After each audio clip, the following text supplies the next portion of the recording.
Natty State Studio, the sports media palace of Mid-America, the Wolf of Center Street. Here's your host, John Nabors. And welcome into the John Nabors Show here live from Natty State Sports Studios. Appreciate each and every one of you listening in on this beautiful day here in the great state of Arkansas. I am your host, John Nabors, and appreciate each and every one of you for making us a part of your afternoon this afternoon. Hope everybody had a wonderful weekend, as there's a lot to talk about and a lot to try to recap in such a short period of time. But we're going to try to do our best to make it happen for you today, as not only are we going to recap everything that's going on in Razorback land, whether it's football, basketball, or baseball, but also we're going to have a very special guest at the 5 o'clock hour, former Razorback great tight end Chris Gragg. Now, those of you who know Chris Gragg is a guy who played during the Bobby Petrino era at Arkansas, was an extremely gifted athlete, not only at the tight end position in college, but also at the tight end position in the NFL. And he's also coaching in the high school ranks here in Northwest Arkansas. So we're going to look forward to catching up with him about his thoughts of Petrino returning as the offensive coordinator and how he feels like it's all going to turn out and play out for the Razorbacks as it comes up this football season. But we know that, of course, Razorback football spring is here, and we're going to have a chance to see what the practice is going to look like tomorrow and get a little idea of those that are going to be checking it out and watching it, and also hoping to have some great takeaways from it too, which I know we're going to have. So be sure to follow Natty State Sports for all of the coverage when it comes to all things spring practice.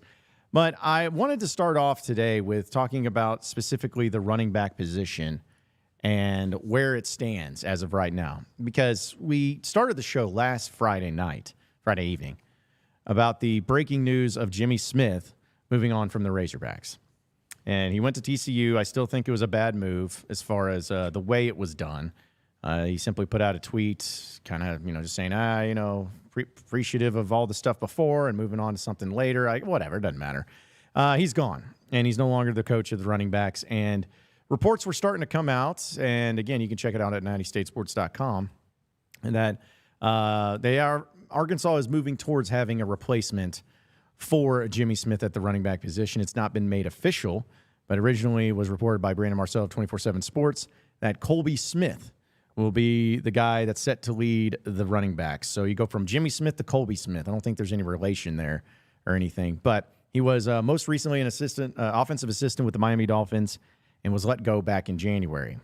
So he was a grad assistant at Arkansas in 2012. He served as Bobby Petrino's running backs coach at Western Kentucky in 2013 and was also there at Louisville from 2014 to 2018 before joining the Dolphins, where he spent one season at Rutgers as part of the running backs coach. He's played football at Louisville and was a fifth-round pick during the Kansas City Chiefs era there in 2007. So he did play for Bobby Petrino while he was there, and now it looks as if he's going to be the running backs coach for the Razorbacks. Now, it has not been made official yet, which I kind of find a little bit fascinating because it's spring practice, and tomorrow morning when we have a chance to go in and watch practice, I feel like if Colby Smith is there, then he's probably the coach of the running backs, and they should go ahead and make that known. But again, that's not me. That's not up to me. That's not in the PR team. But still, it looks like he's going to be the guy. It hasn't been made official, but it looks like he's going to be the guy. And you knew that they were going to have to move fast on this. And I don't think it's any surprise either that you're going to have somebody that is connected with Bobby Petrino, someone who has a way of, we talked about it Friday, a way to kind of step right in where there's no learning curve. There's no, okay, we got to figure out how to make this guy understand what we're doing and the lingos and all of that. No, it's simply set up as, hey, he's going to walk right in, and Bobby Petrino's going to be like, hey, you go do this, and there's an understanding, and they can move forward. So, yes, there's going to be some fascination. There's going to be some interest when it comes to what the running back coach is going to look like. When do we get a chance to hear from him at any point in time? That's yet to be determined. But honestly, the biggest thing for me this week, and why I titled this particular show and talking about the running backs this week, fascination is going to pop in when it comes to their demeanor, their body language, and their approach. Because if you think about how in a situation like this, when the coach actually leaves, especially the position of the running backs, which is very important, and does it in this type of way, one would think you would have some players that are pretty bummed. Some of them may not have any issue with Colby Smith and maybe fine and saying, hey, come on in, coach. We'll give you our all, even though you're not the guy who recruited us and wasn't the guy that was in our meeting rooms and whatnot just a couple days ago, but we're going to give you it all. I think there's going to be some guys like that. But given how college football and just college sports in general and the landscape of it is, I'm going to be fascinated to see how many of these running backs, which is really talented, by the way, actually stay with Arkansas, stay in the same running back room and stay in the same role that they have and be all about it. Or do some of these guys start to say, man, my offensive coordinator's changed. My running backs coach now changed. I mean, Pittman may not even be here next year. Bobby Petrino, that dude's mean, whatever, and then they just move on. Well, okay. There could be some that do that because that is the landscape of college sports now. And then to mention the transfer portal is going to be opening up, and some of them may be like, all right, well, I want to go and follow my coach. Because at TCU now, not only is Jimmy Smith there, but there's still Kendall Briles. So head on over there and hang out there and see what happens. I think that there's going to be absolutely a possibility that ends up being the case. But how do they respond? How do these running backs respond? How do they handle themselves when a lot of diversities hit them in so many ways, and especially looking at it into the early going of spring where if they bounced out, it's not the worst move for them. It's not like they're quitting in the middle of the season. There's a portal coming up. But at the same time, how's that going to make Razorback fans feel, or just this overall football team feel? Because you got some talent there. I mean, we know about Rashad Dubinion and how he feels about Jimmy Smith, but also how he feels about the transfer portal in general. He's a really good running back with a lot of talent. Is he somebody that's just going to jump ship and go and follow his coach or go somewhere else? I don't know. Or what about Isaiah Augustov? How about him? Well, he could be someone that, after spending his freshman year, getting a little bit of run there in the end, says, you know what, I got enough time to jump on board and go somewhere else. Maybe I do that. Or how about some of these younger guys, too, like the Braylon Russell, who looks to be as good as advertised, especially given his size and capability. What if he decides to jump ship and says, you know what, I came here because of Jimmy Smith. I came here because of the promises that he made me and the way that he made me feel. Like, I'm all about that. Well, maybe they all leave. I don't know. I don't know how close they are with a guy like Jimmy Smith. I don't know how all in they are on being there for Sam Pittman or being there for Bobby Petrino or being there for Colby Smith. I don't know. They may be all good to go. They may be fine, and we don't even have to worry about it. But still, at the end of the day, I think it's going to be crucial for this week to be a big one for these running backs, and one that I know myself and other astute people of the media here at Natty State Sports are going to be fascinated in. Because if you start to see some bad body language, if you start to see some things that you don't really like in those practices and maybe the way that they're being pushed or the way they're being coached, might be one of those deals to where you start thinking to yourself, this might be an exodus. There might be some people changing. They might be moving on. But they may not. That's what we got to wait and see. But overall, when it comes to the new running backs coach, okay, it certainly gives the vibe, just like it already has, but it certainly gives a vibe of kind of like, hey, we're just going to try to make this thing work for this 1 year. This is our 1 year. We got to make this thing work. We got to make sure that we do this. Like, it's like Bobby Petrino and the running backs coach. You don't have time to go out there and get one of these highly astute head coaches that could be a great running backs coach. Not to say Colby Smith can't, but you can't just go out there and do it that way for a few reasons. One, it's in the middle of spring. Two, a lot of these coaches are probably looking at this particular position at Arkansas as possibly being a one-year deal. And three, there's not a whole lot of people I feel like they probably want to work with Bobby Petrino, at least have enough connections with Bobby Petrino and feel good about Bobby Petrino to where they can just step into this role and be good to go. So this is about making this thing work this season. It's putting the Band-Aids and the glue wherever you can do and put it and be able to make this ship stay afloat and go the direction it's supposed to go just for this season, to make it work, to make it last, to get through the year with some level of success. They talk about cream rising and crap floating. If this thing floats this year, it's probably going to be crap. May not be a whole lot of sustainability there, but it's still going to at least be successful as long as they can just piece it together the right way. I really wish that Jimmy Smith didn't leave at the time he did. I talked about it. I wish he hadn't have done it, but he did. And so now it's kind of in the hands of Colby Smith and Petrino and to see how this running back room continues on. I am fascinated, and I really hope it ends up being okay for Arkansas. And I feel bad for those running backs, man. I really do. I feel bad for the running backs. I feel bad for the guys that were recruited by them. And, you know, it's a matter of how do they like the new guy and how do they feel like they fit in and how do they feel like it's going to go. But we'll know here in a few days because, yeah, practice this week and then next week is spring break, so there's not going to be any football practice, but there's going to be a lot of other things going on for a lot of different reasons. So let's see how it plays out. And I hope it goes well for these running backs. I really do. But we got a lot to talk about, folks. If you want to get in on the chat, if you want to get in on the stream, if you want to get in on this conversation, hit us up in there, and we'll try to get it to answering all your questions that we possibly can to make it work. In fact, I already got a few people that's been trying out. Like James Smith says, how do you feel about the new running backs coach? Well, just kind of how I feel. It's like, okay. I mean, he's good. Petrino's good with him, and he has a connection with Petrino, and that's really what it's about. You know, I don't feel like you could have just gone into this situation and knowing the circumstances and say, all right, well, man, we're really going to have to do what we can to make this work and get a great recruiter at running back. It's like, no, you need to get somebody that you can just understand and how everything fits. Like, that's what you needed to do first and foremost. That's what you needed to do. But I think it's fine. If Petrino's good with it, then I'm good with it. And I guess we'll see if the players are actually good with it too. Ice Cold Mint Julep says he shouldn't know the system and help the running backs figure it out. He's probably a good hire, I guess. Vids for me says, why did Jimmy leave? Money, talent, familiarity with... I'm thinking that says Bryles. You're probably meaning to say that, but it says Bellies. So I think it's Bryles.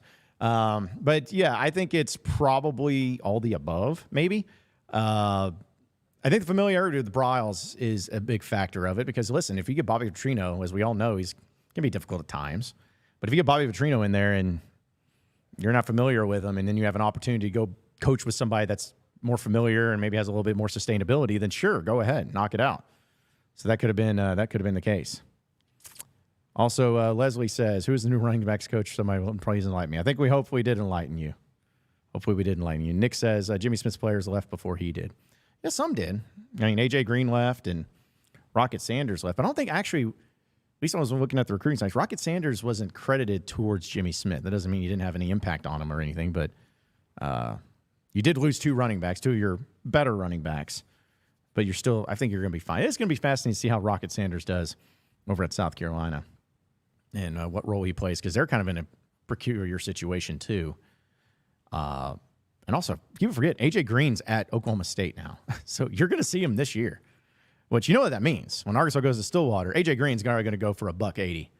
Like easily. 3 touchdowns, run all over the field because that's the Arkansas way. That's normally how it's going to go. So... but yeah, that was a lot of what happened with the football side of things too. Basketball side of things, we're going to dive into that a little bit. Arkansas, man, that game against Alabama, that was kind of annoying, wasn't it? For those of you who watched it, hopefully you did. At least watched our live stream during the game here at Natty State Sports. When Arkansas went to overtime there, and it was an entertaining game. Like, let's be honest. If I would have told you before the game started against Alabama that Arkansas was going to lose this game by a final score of 92-88 in overtime, well, I'd have been like, well, I guess it was entertaining. I guess it was interesting. I guess they went all out and tried to make it work. It's like, yeah, I guess so. But it was the way that they lost the game, I think, is probably what most people are going to remember, because Arkansas had a lead pretty much the entire game. No, actually, it wasn't pretty much. The entire time of regulation, Arkansas led. They led 38 minutes and 35 seconds of the time when it was tied. They led. And Arkansas had as big of a lead, at least in the first half, of 15 points, and still was double digits at some points in time in the second half. But Alabama got hot late, and Arkansas was unable to counter and to get enough stops, especially defensively, which is, I mean, there's a lot of frustrating things you could bring up, but the lack of stops was extremely frustrating. The lack of big shots there by Alabama was pretty disheartening, because it's just how the way it goes. But honestly, the thing that's always going to stand out, to me at least, in this particular game is simply this. It's right here. That is Mekhi Mitchell going up for a wide-open dunk with Arkansas up 3 points. They're up 74-71. Less than a minute to go. About 30 seconds left to go, mind you. And Mekhi Mitchell going up for this shot and this dunk, I mean, it looks pretty easy. Yeah, I wish I could show the video. But it looks like it's a pretty easy dunk. In fact, it was about as tremendous of a play as you could ask. Arkansas has not run tremendous plays, folks, much this year. But this was a good one. This was a good decision. You had Caleb Battle sit on the outside. He drives in, and all the Bama players come crashing in. And what does he do when he's about to go up? They crash in on him, and he sees Mekhi Mitchell right there. Boop. Just bounces it off to him for an easy dunk. An easy dunk to give Arkansas a 5-point lead with under 30 seconds to go on the road, and more than likely handle the win. But instead, this happened, and no foul was called. Nothing was called. This was just, Mekhi Mitchell missed the block, missed the dunk. I mean, it had to be what the officials thought. Oh, man, he just missed the dunk. Great defense there by Bama. Okay, but why did he miss the dunk? I mean, he just missed it. Just missed it.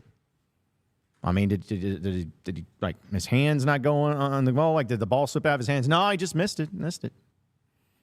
Had nothing to do with, the absolute hammer of a hand that he got to the face when he was going up for it that hit him so hard that his head cocked back almost horizontally. Had nothing to do with that. Nope. Clean play. That's how you play defense. That's what they teach you. Oh, okay. Like, that's still absurd every time I see that picture. Which is not the clearest picture, I'll admit. But still, picture's there, and it was frustrating. People came at me with a lot of different responses, like, well, the coaching lost him this game, or Caleb Battle. He fired up a 3 instead of driving inside with the game on the line. That's what lost him the game. Okay.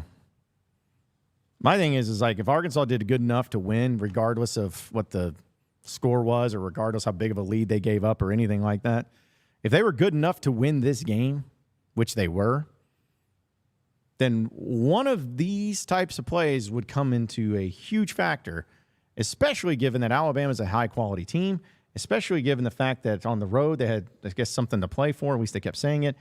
And Arkansas played an overall really good game. Now, fully, I would admit, it wasn't perfect. They did have 16 turnovers with only 9 assists. And Caleb Battle had 6 of those turnovers. And Arkansas shot the ball fairly well, not as well in the second half, especially not well enough from 3. They went 4 of 20. 20% isn't exactly ideal. So there were some things that happened in this game that didn't exactly make it the prettiest of college basketball games and the best performances by Arkansas by any stretch of the imagination. But there were enough plays made. Like, I thought it was really great to see Trevin Brazile back in. And he actually played pretty well. Ended with 12 points. Goes 6 of 12 from the field. Didn't make a 3, but had 6 rebounds. Had a steal, 2 block shots. Not too bad. I mean, Mekhi Mitchell played about as well as you could ask. 18 points, 7-9 from the field. Only played 26 minutes. But 4-6 from the free throw line. Had 5 rebounds. 4 block shots for him, too. So, yeah, there were a lot of things that happened in this game that weren't great, but there were some things that were great. But the point is that Arkansas lost, and they lost in overtime in front of a raucous crowd of apparently 11,000 people. Boy, for a top 15 program like Alabama in their game, the final game of the regular season at home on a Saturday, you would have expected a lot more fans to be there for such a basketball powerhouse that is the Alabama Crimson Tide. But apparently, as the commentators told all the fans, it was spring break. Spring break was going on. And, you know, there's just people on spring break, and that's going to keep people from going to games, obviously. But still, it was just a very, very disappointing, depressing, but on-brand ending to the regular season for the Arkansas Razorback basketball team. They finished the regular season 15-16. 15-16. That's not a winning record, folks, at least in the regular season. Now, they still have games to play, or at least a game to play that they're guaranteed to play. And they are officially, as we all knew, but officially on Wednesday Night Sadness. Arkansas is going to be taking on Vanderbilt on Wednesday night. Not the late game, but the very first game of the SEC tournament. That game's going to be at 6 o'clock Central Time, and you'll be able to catch it on the SEC Network. But Arkansas will be playing Vanderbilt, and which our fans are probably hoping that they bounce back and they end up getting it done. You know, looking really good doing it. Maybe a little revenge game of the embarrassing home loss that Arkansas suffered against Vanderbilt just a couple weeks ago. But if Arkansas was to win that game, they actually will be facing off against South Carolina, which Arkansas and South Carolina haven't played each other in quite some time. That was one of the games that were in the beginning part of the season, but it was still at home, and that was still before people really knew about South Carolina, how good they were. Arkansas got smoked at home in South Carolina. So maybe they'll have another revenge game for that too. And then after that, say if they won that crazy game, it's okay, because then they face off against. Actually, I know what I'm screwed something up here. Yeah, I was looking at the wrong bracket and everything there. There we go. Okay, so there we go. But yeah, it's, assuming that they take care of business against South Carolina, they end up playing Auburn, another team that they lost to in the regular season. Just in the one game. It was the very first game of the SEC play. Also at home. Also got smoked. So the point is that as far as matchups go, it might be one of the better ones. The better draws you could have if you're Arkansas. You know, a lot of you don't care anymore, and that's fine. But you at least get to see how it all plays out and see how it all ends. No, Eric Musselman's pumped up and excited about the SEC tournament, and I'm sure he's not going to bring up any of the scheduling or any of the timing or any of those issues that come about. But Nashville will be awaiting. And just as another setup for all you folks out there, Arkansas on Wednesday night is going to have two representatives here of Natty State Sports going over there and covering the game, Scotty Bordelon as well as Curtis Wilkerson. So be sure to check out the pod at the Palace, as well as the great coverage from Natty State Sports that they're going to be riding over there in Nashville. So hopefully we get to see some good basketball. I'm not banking on it by any stretch, but hopefully we get to see at least something competitive and some sort of, run. Maybe they win 2 games. I think that would be great if they won just 2 games. 2 games would be nice. 2 games would make you feel good. Anything over that is just icing on the cake. But you know what would be the biggest Razorback thing to ever happen? Would be Arkansas going to the SEC tournament championship game and losing. That would be the ultimate thing, where they win 4 games in 4 days, get everybody like, oh my goodness, they could really do this. They could really pull it off. They can actually still make the NCAA tournament. Man, oh man, what just imagine what they can do if they put this together and the type of year. And then Arkansas will go to Dayton, hang out in the play-in games. That would be a crazy, crazy ending. How awesome would that be? And they end up getting smoked by Tennessee or whoever they end up playing in the championship game. That would be the most Arkansas thing ever. Not saying it'll happen, but I don't know. Season's almost over. It's going to be a lot of turnover. Players and maybe coaching. And maybe in what ends up happening. So a few people here in the comment section saying, like Mike says, I don't know why the football and basketball teams just can't go over the hump in close games. It's insane how many games both teams were all the way in until the final bell, and they still couldn't win. Now, that's a good point. Arkansas football was extremely plagued by that And I always chalked it up to maybe some mental toughness problems or lack of mental toughness or coaching or whatever. I mean, there's a lot of elements that could go into it, but it was certainly pretty crazy how you saw time and time again football being just this close. I mean, losing to LSU by a field goal, losing to Alabama by a field goal, losing to Ole Miss by a touchdown, losing to BYU by a touchdown. You know, they always had these close, but don't even get me started in the Mississippi State game. That game's 7-3. We had to watch that game, folks. That was awful. But still, yeah, so close, and the basketball team's the same way. They did win some close games, but even the ones, like I think back to the A&M game at home, there was no reason, like, that game was dumb. Arkansas had like a 25-point lead in it, and A&M stormed back and took the lead, and it was a buzzer beater by Tremont Mark to win it. Like, that was a close game, but that wasn't a game that you just fought off and you had the mental toughness, and, yeah, you did. It was like Tremont Mark made a great play, and you gave up a massive lead. That's not what you needed. But, yeah, that is pretty crazy how that all has played out and how that's all been in this season in basketball and in football. It's really, really unfortunate. And then Bummel's Bounce says, Mitchell's missed dunk, then the no call on the foul that contributed to it, and Battle's bricked three instead of drive to the basket cost the Bama game. Yeah, I think all of that for sure. You can look at one player or one play or one particular element or one particular spot, but overall it's a combination of everything. And because of the way that this game played out in this particular fashion, I just laughed at it because I'm like, man, I thought Arkansas could lose, has chosen and has found ways to lose games in each and every way, as crazy as it seems, this season. But they found another way to do it. They found a new and unique way to do it. It's great, but really frustrating. Patrick says it's all about playing as a team in football and basketball, and we didn't in both sports. That's true. That's true. I think everybody who knows anything about football and basketball, like were any of these Razorback teams, and maybe there was the hype that came along with it for the basketball team, but are either of these teams good enough to win a national championship talent-wise? No. But football was much more talented than 4-8, and basketball was for sure more talented than 15-16. Like the talent was there, but whether it was coaching or whether it was camaraderie, chemistry, injury, whatever, I think that's also the frustrating thing, is that knowing that it should have been better than what it was, and it wasn't. And it wasn't about the lack of players, the Jimmies and Joes. It was just a lack of either X's and O's or other things that came into it as well. Then finally, the higher ed guy says, would Arkansas be up for any smaller postseason tournaments? If so, would they even take an invite?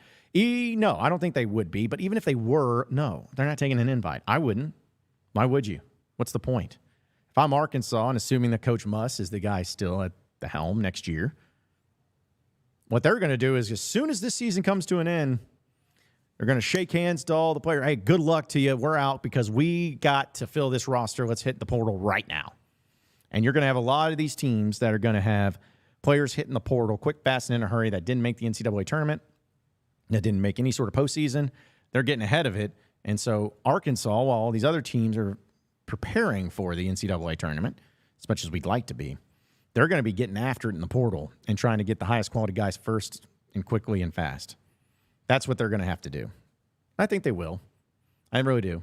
Overall, they should, given the circumstances, but we have to see how that plays out. I know we got Razorback baseball to talk about, as well as some other things too, and we'll get to more of your comments. And again, Chris Gragg, former Razorback tight end, will be joining us here in about 30 minutes at the 5 o'clock spot. So really looking forward to catching up with him and all the things that's going to come along with it too, because it's been a long time since I talked to Coach Gragg, that is. Now he's over at Harbor High School. But before we do that, folks, I got to tell you, of course, about Superior Contracting and Development right here in the state of Arkansas. They're based out of Alonia, but for all of you that are looking to have some work done to your house, they are licensed in residential, commercial, and contractors, commercializing and specializing in all aspects of home rebuilding and remodeling. They handle from everything from drainage to fencing to additions and remodeling of your existing structure, all the way to land development, as well as ground-out construction. You can call them today for interior and exterior construction remodeling needs, and you can also call them, too. Like, not only call them, but email them, and also check out the website. But the phone number is 501-453-3053.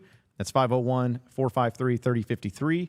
You get a real person to talk to, and it's across the entire state of Arkansas. You can also contact them by email at contracting@superiorarc.com. No matter what it is, for all of your interior and exterior needs, make sure you do it with Superior Contracting and Development here in the state of Arkansas. We're going to take a break. When we come back, we'll get to more of your comments as well as more of the John Nabors Show here live from Natty State Sports Studios, so stay with us. We not done yet either, so don't be satisfied. We not done. I mean, honestly, I don't really remember post game. I guess I black out after games, winning and losing. You missed it. You missed it. You missed the game. Just tell me you missed it. I'm not going to go through it. Why not? And that will be the last question I answer with that hat on.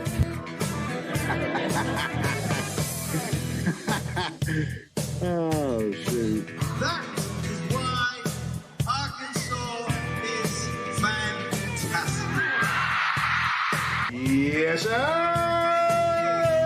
Why did that happen in Fayetteville, Arkansas?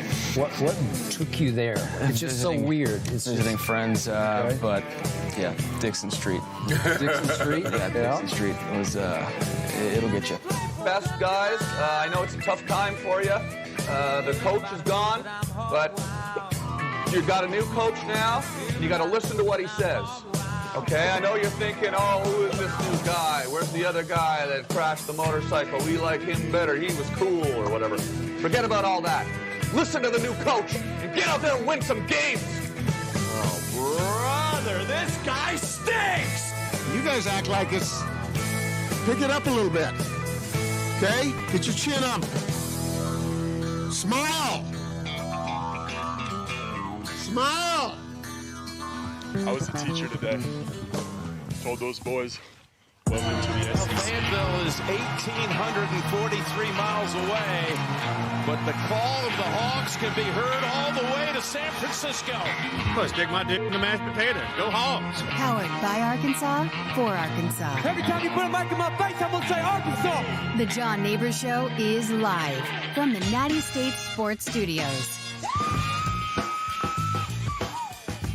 All right, welcome back into the John Nabors Show. Appreciate each and every one of you listening in and watching in on this beautiful day here in the great state of Arkansas, which we have a lot to get to and continuing on, especially when it comes to all things Razorback. And because of that fact, we got to get into, of course, your Arkansas update presented by Davis and Garrett Insurance, your independent auto owners insurance agency, securing what matters most. We mentioned the Razorback basketball team fell a little bit short against Alabama, which is unfortunate for everybody because, man, it would have been nice to beat them, especially in front of that raucous crowd of 11,000 people. Spring break crowd, though. Spring break crowd.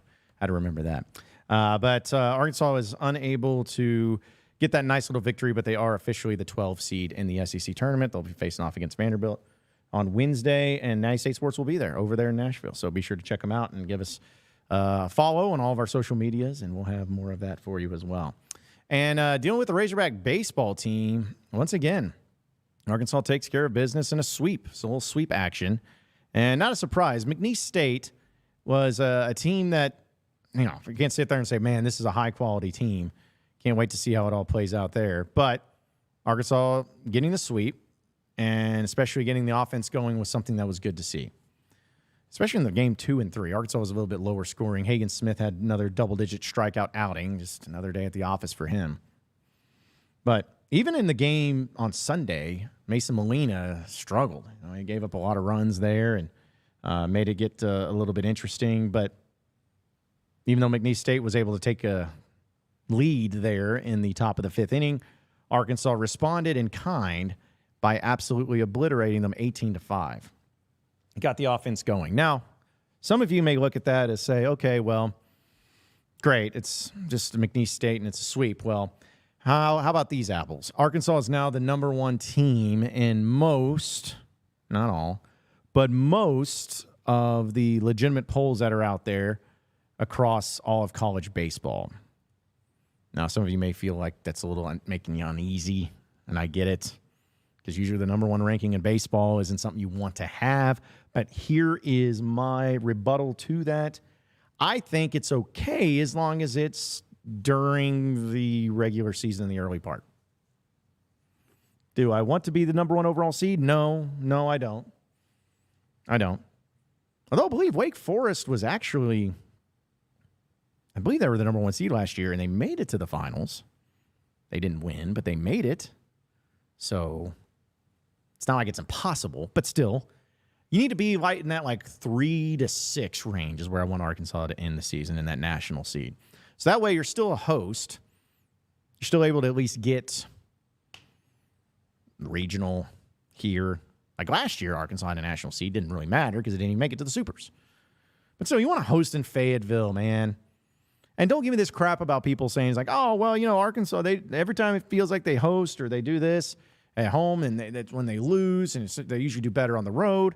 It's not actually the case because remember, the year that Arkansas had their best year in the College World Series run in 2018, they hosted. They were a national seed.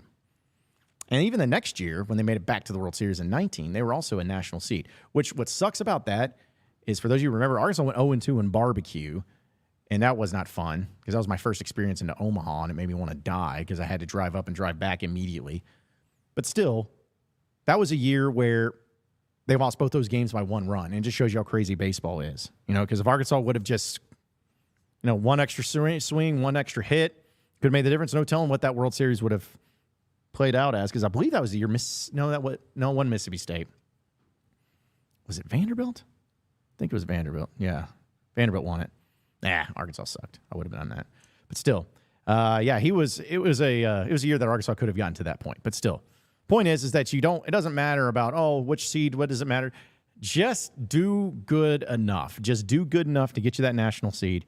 Get to the point to where you're at, and with SEC play starting up this week for Arkansas, that's going to be pretty fun. Missouri's coming to town, and hopefully Arkansas beats them, just like they beat them in most other sports. Not all, but most. Hopefully they take care of business in that one, and they'll get it going also in a midweek game this week too. And then next week, also the week of spring break, Arkansas does not have a midweek game, but then they go on the road for a Thursday series against Auburn. So that's going to change up some things and put things in a little bit of difference, but still. But yeah, baseball's looking good, looking strong. Gets the sweep, number 1, not bad. I was kind of laughing too because I saw Oregon State, the team Arkansas beat. They're in Arlington, still only has 1 loss. That was to Arkansas. A&M's undefeated, but I don't know how many great teams that they've actually played. I know people are thinking that they're going to be pretty good, so I'm not going to deny them any of their flowers just yet, but I still need to see a little bit more there too. And again, football practice, spring practice, starting up again tomorrow morning, 8:25, I believe, is when it's going to be going down. We get to hear from some of the players, student athletes, is how they put it. They're in the 10:30 range in the morning. And there's nothing on, pro days on Wednesday. I don't think we have access to that as media members. But then Thursday, we're going to have practice again, and then we'll actually have Sam Pittman to talk to after that practice. So maybe we'll get some sort of something out of it. You know what I'm saying? Maybe we'll get a little bit of something out of it instead of just seeing stretches and strip drills. Give us something good. Give us something good. But there you have it. There is your Arkansas update presented by the fine folks over at Davis & Garrett Insurance, your independent auto owners insurance agency, securing what matters most. We'll get to more of your comments as well as some more storylines here in just a second, so stay with us here on the John Nabors Show, live from Natty State Sports Studios. We're not done yet either, so don't be satisfied. We're not done. I mean, honestly, I don't really remember post-game. I guess I black out after games, winning and losing. You missed it. You missed it. You missed the game. Just tell me you missed it. I'm not going to go through it today. Why not? And that will be the last question I answer with that hat on.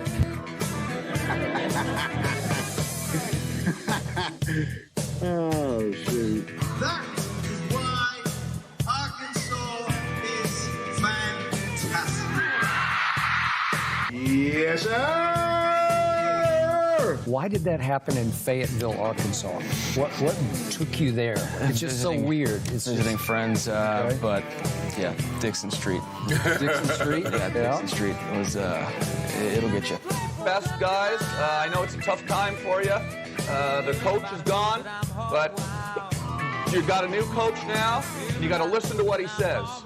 Okay, I know you're thinking, oh, who is this new guy? Where's the other guy that crashed the motorcycle? We like him better. He was cool or whatever. Forget about all that.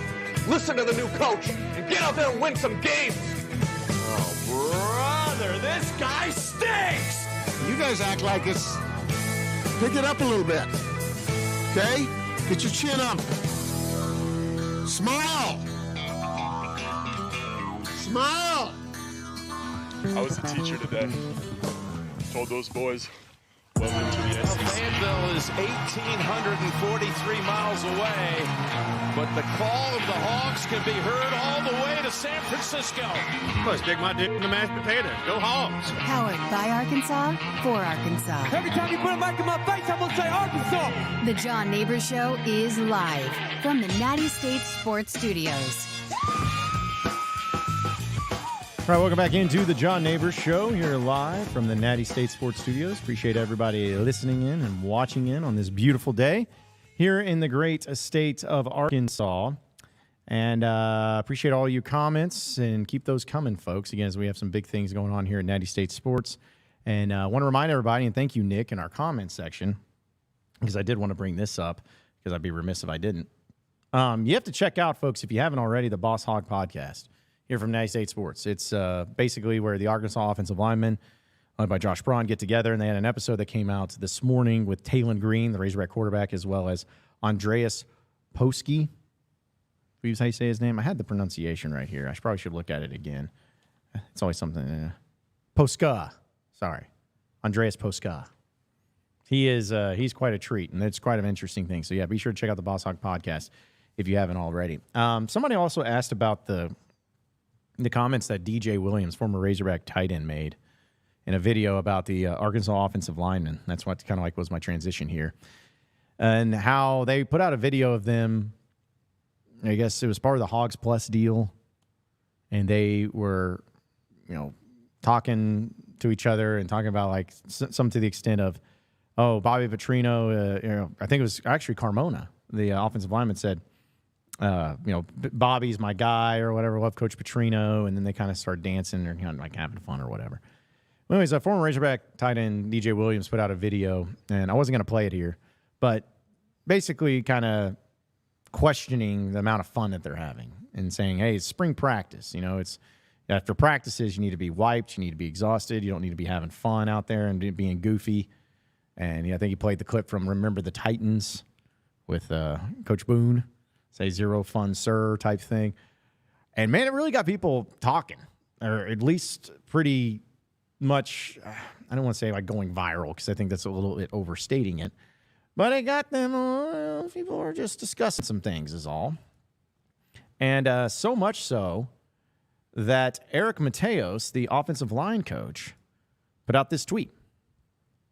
It says, the best O-lines have the most fun off the field and work the hardest between the white lines. This has always been true. Go Hogs. And with that, he posted a picture of not this year's Arkansas offensive lineman, but the offensive line of Dan Skipper, Frank Ragnow, Mitch Smothers, Sebastian Tretola, and Denver Kirkland. It's a pretty nasty offensive line considering Skipper and Ragnow are still in the NFL playing for the Lions and playing a significant role. Tretola had a solid get there in the NFL. I know he had some issues pop up, but he was playing for the Titans for a bit. And even Denver Kirkland played for a bit in the NFL too. I'm not sure if he still does, but I know he's gotten plenty of run in it. But either way, this was a really good 5 offensive linemen, especially in college. But Coach Mateos wanted to come out and make it known that he's like, hey, they have the most fun. And people were asking me about my thoughts on that because I tried to, stay up to topic with all the latest trends and how people feel about certain things and whatnot. But here's my thing. It's about how you're performing in everything in life, folks. Anything that you're doing, and since we're using it as a football team, and we'll use them as keeping with them as the example. If you're good, if you're a good football team and you're winning games, you know what no one cares about? No one cares about what you're doing with some dance moves or some singing. Nobody cares because you're winning. But the second that you start to lose or you start to struggle, you start to have issues, the second that happens, anything and everything gets put under a microscope. Where it's like, oh, we don't like this thing because we don't like the way that they're wearing their hair. We don't like the type of shoes they're wearing. We don't like the smiles that they have. We don't like the things that they're doing on social media. All of this stuff that starts really coming in, and people start bringing it up as it's sort of extra problematic for those. And I just don't understand, how people don't understand this. You know what I'm saying? Like, I just don't understand how this is such a new thing that people are still talking about. It's like, if you're winning, nobody cares, and nobody should. So because Arkansas is not winning, and they have this video that comes out, it's kind of like getting roasted a little bit. But here's my thing. When this football season gets going, and we start to see this team out on the field, and we start to see exactly how good they are or how bad they are one way or the other, nobody's going to go back and remember that video they put out of them in the second spring practice dancing and having a good time. Like, nobody's going to care. Like, if Arkansas goes, throwing out there, say if they go 8-4 this year, because I think that'd be a year that everyone would be happy with and satisfied with. Say if Arkansas went 8-4. Do you think anybody realistically is going to be like, yeah, well, that 8-4 season was great, but don't you remember when these guys were singing and dancing at spring practice back in the second day? Kind of puts a little bit of a kibosh on it, doesn't it? No. No one's going to be doing that. I don't care what the team does or doesn't do. I don't care what personalities of theirs are being shown. I don't care if they're happy-go-lucky and they love to sing and dance, or if they are the most socially awkward people of all time. I do not care. All I care about is winning. Will the team win? Can the team win? Or they continue to show that they are going to do things that help them win? That's what I care about. Winning. And this is not me, like, having a problem with what DJ Williams did. I don't care. He's a former player. He can have his opinion on it too. Like, he knows a lot more about the game of football than I do. I can tell you that. But I just look at it as it doesn't matter to me. Like, I don't care. I care about winning. We see social media stuff happen a lot. We'll even take the idea of the thing with the basketball team, for instance. Razorback basketball, it's not been good this year. So you know what type of things been brought up? You know what type of stories, the type of speculation that's going around on top of, all the changing their hair and painting their nails and doing all this stuff. Okay, does that have anything to do with them losing, or are you just trying to find anything to nitpick at? Let's be honest.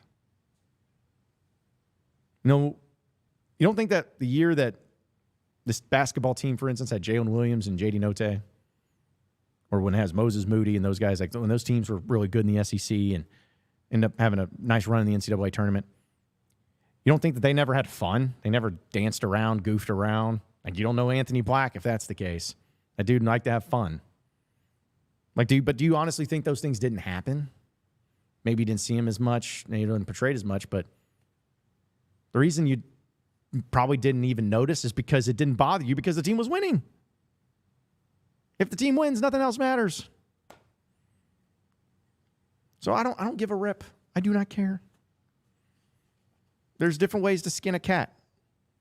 Some people win by going nuts and going crazy. Like, Muss took his shirt off after they beat Kansas. There was a lot of people that had a problem with that. Who didn't? Razorback fans. You know why? Because they won. But if Muss would have just walked over and shook the hand and not celebrate or anything, gone straight to the locker room, stone-faced or whatever, you know how many of you would care that he wasn't showing a lot of emotion? None of you. You know why? Because they still won. They still won. So just remember that, folks. Like, just remember that these are kids.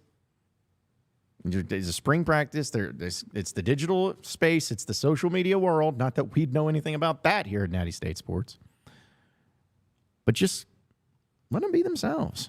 And if they don't win, they don't win. If they lose, they will lose. But it's just the reason that this team is not going to win or not being successful is not going to be based on their personalities being shown in video content after the second spring practice where they had a good time. Like, that's not going to be the reason why this team lost, why they weren't successful. But we'll see. I just thought it was kind of an overblown thing. Not from anyone in particular. I think from both sides of it. It's like, I don't think it's that big of a deal, but I also don't think it's worth being mad over or upset over or anything. So, Higher Ed guy says the new shirt, the kibosh. Yeah. We need a lot of new shirts here at Natty State Sports. We're working on that, though. We're working on that. Mike says, they are kids. Let them have fun. You sure aren't going to win if you aren't having fun. I mean, yes, fun. Winning is fun, no matter how it's done. Didn't mean to rhyme there, but I did. Winning's fun, but we're talking about spring practice. I feel like I'm AI, Allen Iverson. Talking about practice. Not a game, not a game, not a game. We're talking about practice. So that's all I wanted to say on that and on that matter. Get your comments in here, folks, if you wanted to jump in. And it's been fun to see exactly how many people have been, of course, chiming in on all of this too, and how things have been going from the sake of, what we got going on here at Natty State Sports. Because with the football content, it's been great to be able to see how it's playing out and how it's feeling and how we're feeling right here, and knowing that we get to see some more pads get popped and some more of the podcast networks happening here too. So it's just been great. So I can't wait to see how the rest of it plays out for practices and then for spring. Basketball might be mercilessly put to an end here this week. It will be. I don't think there will be any case of that. But the spring break week is going to be a pretty wild one, because that's when the basketball side of things too are really going to get going and really get crazy with it. Like, I can't wait for that, to see how that particular setup that plays out for, all intents and purposes. I can't wait. But I hope that Musk comes back. We'll have to wait and see. So Caleb says Hunter Henry got a 3-year, $30 million contract. Yeah, that's right. I saw that. He got it, I guess, what was it, last week, I believe, was when we talked about it too. Yeah, so that was great to see. Great to see him get that. And once again, we're going to have Chris Gragg joining us here in just a little bit, former Razorback, which I'm excited about. Like, Chris has been an awesome dude and guy that's getting back involved in the community too. So wanted to always sit down and talk to him. So I'm glad we're able to make it work. I also wanted to give a shout out to the women's indoor track and field championship. They won the national championship. Once again, another day in the neighborhood for women's track and just track in general at the University of Arkansas. And it's kind of sad, but also kind of cool that we can just sit back and look at the track program at Arkansas, just be like, oh, they won another championship? Oh, okay, cool, sweet. But then if they don't win, it's going like, what is going on? Like, they finish second, you're like, we're sick of this. John McDonald would be rolling in his grave if they knew this. It's like, people care so much about track when they don't finish first. That's what cracks me up about it. If they don't finish first, that's when they start getting all upset and all fed up on everything too. But I wanted to give a shout out to them and winning the championship. And I can't wait to see all that plays out for them too, because they're always going to be good no matter what, winning SEC as well as Triple Crowns. Either way, we're going to take a break though. When we come back, former Razorback great Chris Gragg will be joining us. You won't miss it, so stay tuned here on the John Nabors Show, live from Natty State Sports Studios. We not done yet either. So don't be satisfied. We not done. I mean, honestly, I don't really remember post game. I guess I black out after games, winning and losing. You missed it. You missed it. You missed the game. Just tell me you missed it. I'm not going to go through it today. Why not? And that will be the last question I answer with that hat on.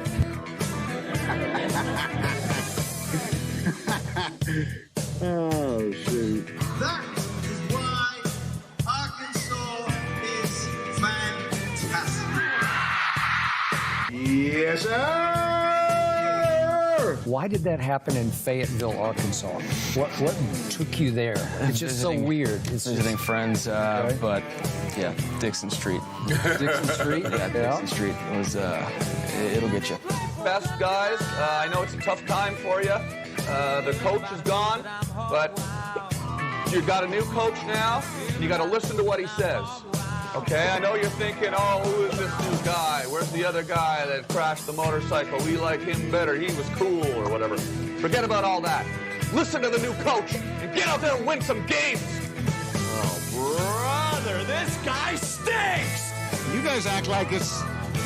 Pick it up a little bit, okay? Get your chin up. Smile. Smile. I was a teacher today.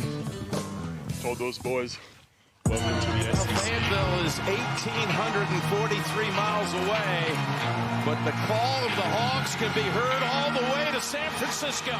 Well, stick my dick in the mashed potato. Go Hogs. Powered by Arkansas, for Arkansas. Every time you put a mic in my face, I'm going to say Arkansas. The John Nabors Show is live from the Natty State Sports Studios. All right, welcome back into the John Nabors Show here live from the Natty State Sports Studios. Appreciate everybody listening in and watching in here on this beautiful day in the great state of Arkansas. As I've been teasing a little bit, but let's go ahead and get into it because we know Arkansas football is still here. And former Razorback Chris Gragg had a chance to check out practice. And a great player that not only played for Petrino, but is getting into the coaching realms himself. So let's go ahead and welcome in our guy and one of our favorite tight ends of all time, former Razorback Chris Gragg. Right now on the John Nabors Show, we're joined by a very special guest, a man who knows all about football, not only on the playing side, but the coaching side, and it is former Razorback great and Razorback tight end Chris Gragg joining us. Chris, appreciate it, man. How you doing this afternoon? I'm good, John. Appreciate you having me. Yeah, absolutely. So I know you've had a lot going on here recently and just getting into the coaching ranks, and now you're over at Harbor High School here locally in Northwest Arkansas being wide receivers coach. How's that going? Yeah, man, it's been a good time at Harbor. I've been there 3 years. We've made some good progress there. Got a new coach there right now that's been there a year, and he's making really good progress. So what made you really want to get into coaching? I know that every player probably has that itch to continue to play, but to make that transition from being a player to a coach, just what was that decision like and getting into it, and also just being at Memphis too as a grad assistant? Yeah, actually growing up, once I made the decision that I was going to try to be a football player, I thought the first thing that I would try after I was done would be coaching. It just seemed like a normal fit. Actually, my dad was a coach growing up, so I've been around the sport all my life, and it just seemed like the perfect fit. Yeah, and now you get a little chance to see and coming back with Arkansas, because I know we could spend a whole day talking about this, but Bobby Petrino being the offensive coordinator at Arkansas, you played for him. Were you as shocked as everybody else was to see him back as an offensive coordinator here at Arkansas? And just what was your overall reaction when you heard the news that he was returning on the Hill? Well, I was shocked just like you were. I really didn't think it would happen. We always had that little inkling of hope, maybe, once he got back into coaching, especially once he got back in the SEC. He was like, wow, it is possible. He's making his way back. And somehow here at Arkansas, we made it happen that he's back here being an offensive coordinator. And like you said, I was shocked, but I'm kind of happy that it happened. Did you talk to a lot of your former teammates, too, when it all happened? Pretty much most people felt the same way, too? Oh, yeah. We have a lot of group texts with a lot of former teammates, former players throughout the program, all throughout Arkansas history, and everyone was shocked. Everyone was like, wow, we can't believe this happened. So looking at it from when you played for him into now, and I know you got a chance to see a little bit of the practice in spring. There's a lot of time until the season starts, so a lot of things can change. But just seeing him and maybe do you have a chance to really talk to him about stuff? And also, are there any major differences from when he was head coach here to where he's at now, just in the times you've been around him?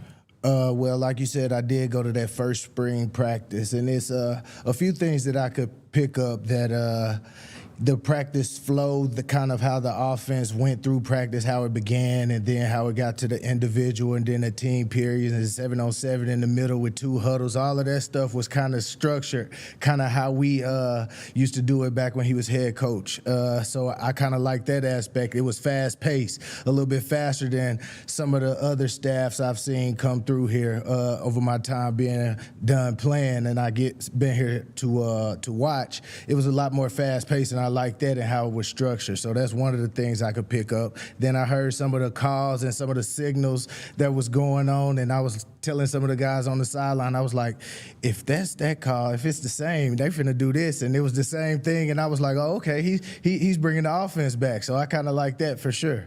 Yeah, well, it's funny when you bring that up because everyone knows these plays, and it's almost like there's a footprint of Petrino, and when you can see it. And, going back to when you were coming out of high school, playing at Arkansas and in college, trying to learn that and to go through that process, was it a pretty difficult thing to learn as a new player as far as the offenses go, or was it pretty simplistic and easier to maybe understand? It was just a matter of the execution of it all. I wouldn't say it's simple to learn, especially when you're trying to grasp the whole aspect of the offense. What kind of helped me being a coach is kind of when I was in high school being a receiver, kind of knowing the skill aspect and learning the back end, and then in college transitioning to a tight end. So then I had to learn the run game, pass pro, and that side of offense. So it kind of helped me grow as a player and helped me play faster, but it also taught you football and it helped you be a coach. And learning Coach Petrino's offense, you will learn like his pro style, then you can have some tempo to it. It's got a little bit of everything, so you really learn football. Well, and it's funny too. I know a few players because I guess we went to school around the same time, and talking with guys like Tyler Wilson, or and what was it like playing for Bobby Petrino? It's always funny to get different answers, but for you, what was that like playing for Bobby Petrino, and especially being a guy who transitioned from wide receiver into that tight end position and had a lot of success with it too? It was hard. I would say it was hard, but it was fun. It was worth it. Once you put in that work, and then you got that success on Saturdays, and then you get those 10-win seasons and 11-win seasons and BCS games, and you know what I'm saying, every bowl game you go to is after January 1st, so you get a nice little break. You get good amount of bowl practice. That is when it's you living good as a college player, even before NIL. So that's the good times, and so I can say that was good. But the hard parts were the workouts, like you say, the meetings, the way he demanded us to do it a certain way and do it that way over and over and over again. And but like you say, it all paid off when you win on Saturday. And the type of players you played with, especially on that, everyone alludes back to that time, because not only did you have great quarterbacks like Ryan Mallett and Tyler Wilson, but then you throw in, to my man Mallett, man. Yeah, I know. It still kills me inside even to bring it up.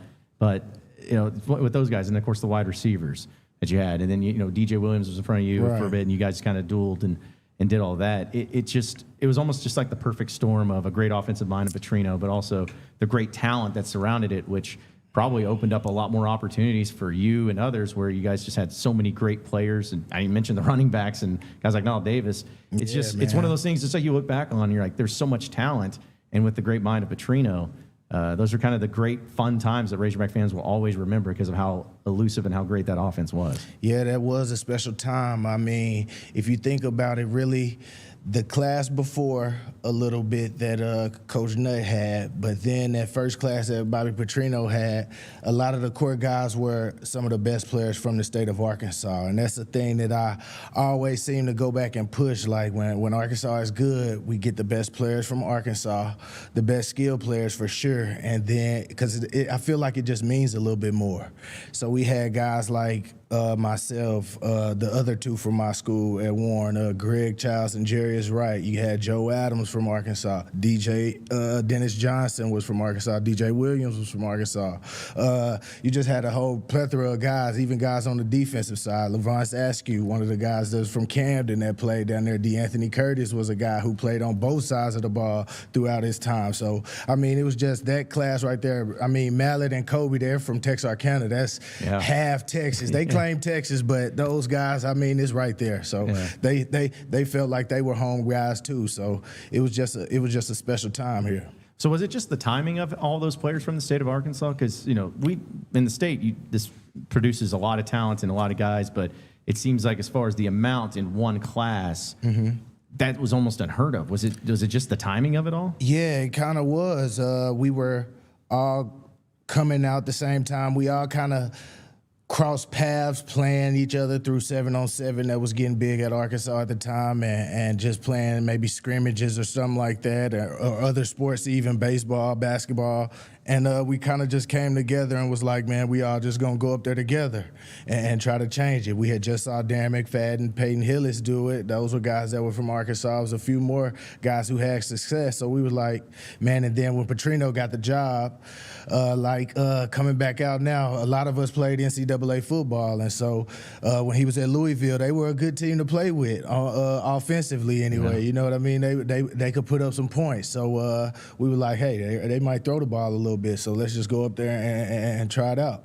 Former Razorback and tight end Chris Gragg is our guest here on the John Nabors Show. Now, Chris, I also know that you look back on your time here, and people, of course, had so much fun. I know you guys did having success. Is there one particular player moment that gets brought up to you the most by fans, something that you were involved in or a play you were involved in? I mean, everybody talks about the Georgia, the first touchdown in Georgia. We ended up winning that game in the fourth quarter. That was a really, really good Georgia team that we went down there and beat Georgia on the road. They talk about that one.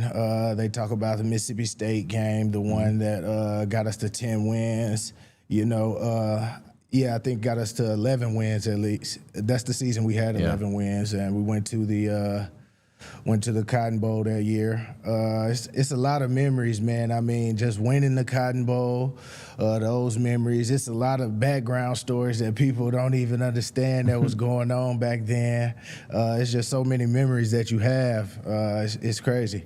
So you mentioned that Georgia play, because that's always the one I think of. Was that the one that is always referenced as Cowboy Go Get 'Em, or was that the different Yeah, that was play? a Cowboy Get It. Actually, that was my first 2 catches as an Arkansas Razorback was that play. So that's kind of why people always attribute that to me. If you remember the first one, I was a true freshman, and it was 4th down. We were playing ULM, and that was Petrino's first year, and we were losing the game, and it was 4th down, and that was our last time out. And I can remember it like it was yesterday. Petrino looked at me in my face and said, "Cowboy package." And so we only had one play out of Cowboy package that we had worked on, and went in there. Casey, head coach at Fayetteville, and right now Casey got a little pressure and threw it up, and I went up and made a play, man, and we ended up winning that game. And I just remember DJ being so excited. I was like, okay, I made a play. And then I just remember everybody playing a little bit more as a freshman, and then just moving on forward from there. So what was it about that play because I wonder, why is it that play that gets referenced and people remember that call? I don't know if maybe just Petrino was it, but what made that play always so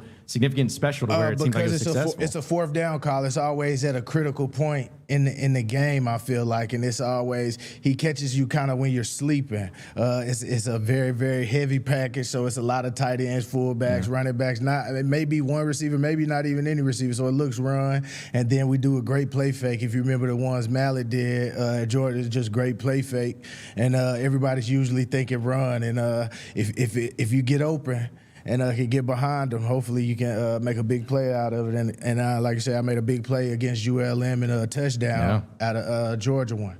So looking back at the plays like that and elements of that, and now that you're a coach, have you taken a lot from what you've learned at Arkansas or under Petrino and maybe utilize some of that into your own coaching and what you're doing now? Oh, yeah, I try to, man. I try to take a little piece of everywhere that I've been, man. When I've been blessed enough to play on every level, the highest level especially, it's just kind of, you try to take something from every spot. The good, you try to learn from the bad, and then I try to help out the young people now, just help people get better at football, have a great time while they're around the guys, because that's one thing that football really brings, the camaraderie, the locker room, just all the time that you spend together, make it have a good time, and then just try to teach them about life and have them be better football players. Well, you mentioned your time in the NFL, and I think that's also what's so cool is you mentioned guys that come from the state of Arkansas and how much it means to be at the school and have success, but to go on and have success in the NFL.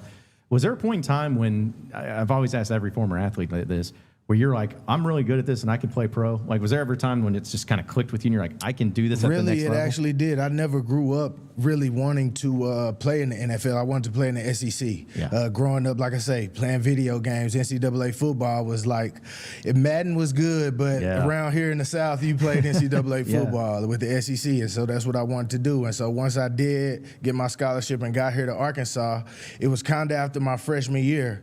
You start seeing guys get drafted, and guys you saw and guys you played with here at Arkansas, guys get drafted and playing in the league, and you're like, hold on.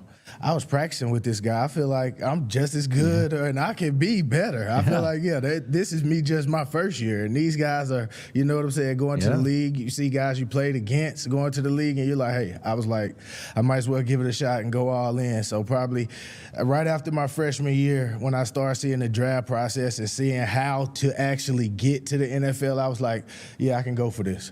What was that jump like from going from SEC football, which is high quality, to the NFL? Like, just as a tight end, what was the biggest differences that you recognized pretty early in the process? I mean, in college, the SEC, I still would say is the most talented top to bottom. I'm not saying it's the, always the best. Like we saw the Pac-12 last year of them being around. They had hell of football teams out there. So, but talent-wise, top to bottom, I would say the SEC. Usually they're too deep could be starters anywhere else. That's usually when you have a good team. If you're too deep, could be a starter anywhere. And I feel like it's a lot of teams are like that in the SEC.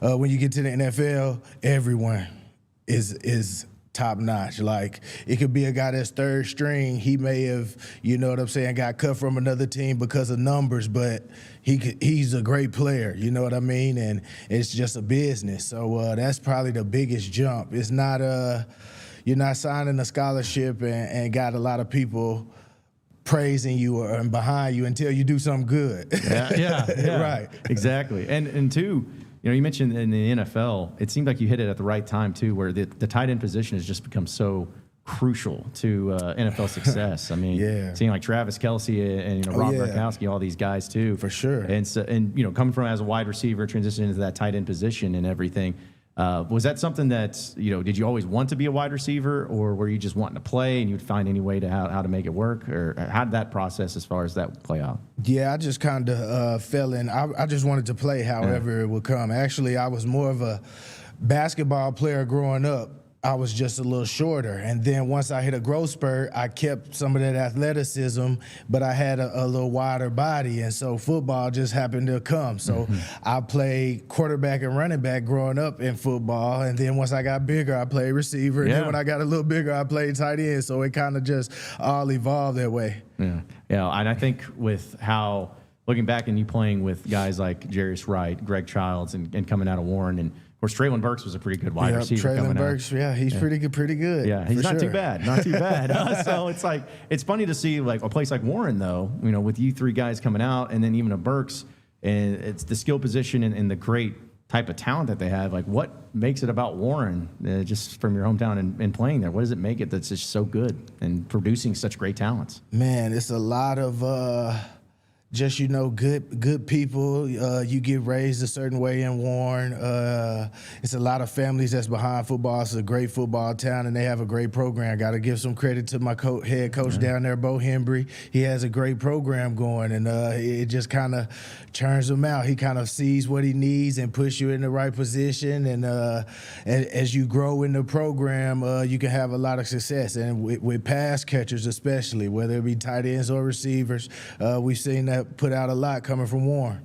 Speaking with former Razorback tight end Chris Gragg here on the John Nabors Show. Now, Chris, I want to kind of circle back a little bit to the Petrino thing. And now he's here, now seeing the talent he has and everything. Just how do you feel like he's going to do now in this situation with this Razorback football team and this Razorback offense, just based on what you've seen? Just from what I saw in that first practice, and I'm going to try to check out as many as I can while I'm around here. But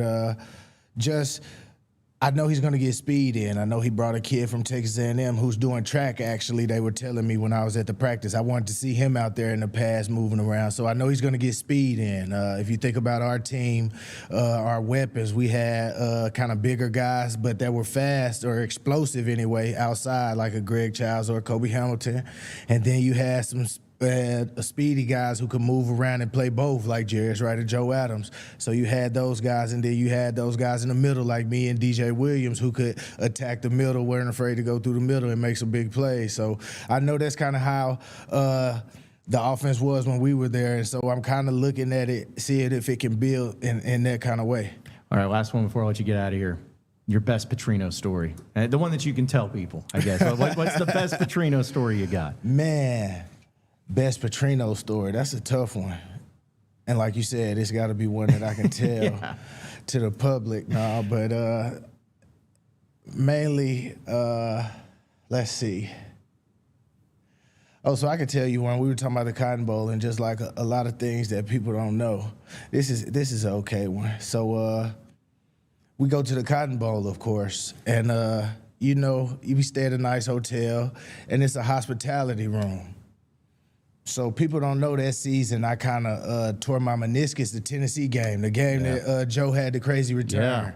I tear my meniscus that game, end up playing. The next game was the Mississippi State game where I had a great game. I rehabbed. I didn't practice that week. And that was a kind of a hard thing, but Petrino always made you practice.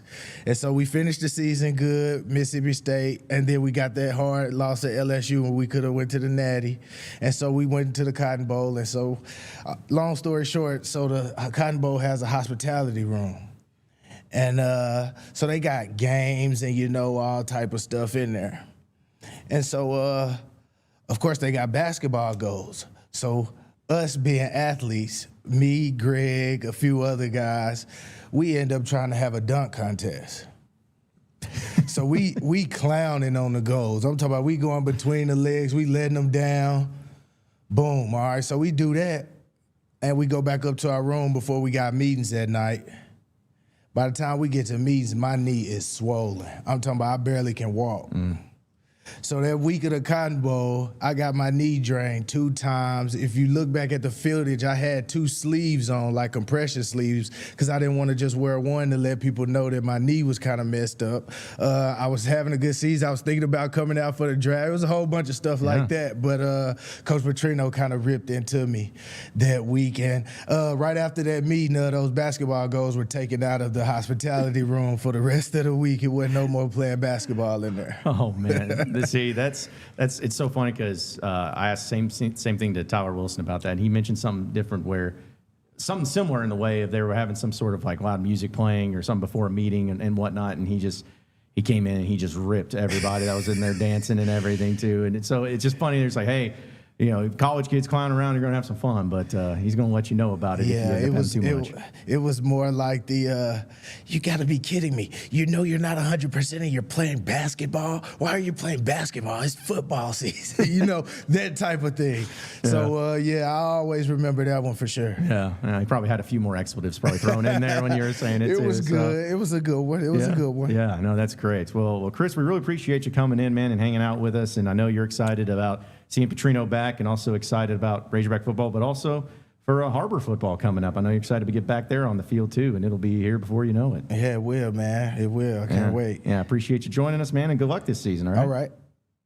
All right. We not done yet either. So don't be satisfied. We not done. I mean, honestly, I don't really remember post-game. I guess I black out after games, winning and losing.